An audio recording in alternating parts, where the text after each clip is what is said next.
पाकिस्तान में भी super flu की एंट्री। जी हाँ, वही फ्लू जिसे दुनिया सुपर फ्लू कह रही है अब पाकिस्तान में भी मौजूद है। ये कोई आम नजला जुकाम नहीं, ये है इन्फ्लुएंजा AH3N2 और उसकी एक नई ज़ीली किस्म सबक्लेड के।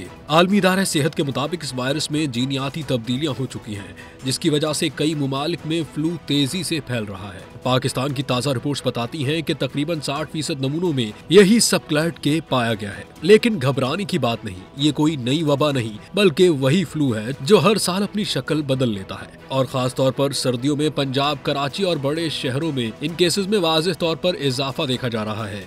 AH3N2 की वाज़ेह अलामात तेज बुखार, खांसी, जिस्म दर्द, थकन और बाज केसेस में सांस की तकलीफ। इससे बचाव के लिए आपको बार बार हाथ धोने होंगे, मास्क इस्तेमाल करना होगा, रश वाली जगहों से परहेज करना होगी और डॉक्टर से फौरन रुजू करना होगा। याद रखें, आगाही ही सबसे बड़ी हिफाजत है। वीडियो शेयर करें ताकि दूसरों को भी बर वक्त खबर हो। महफूज रहें, बाखबर रहें।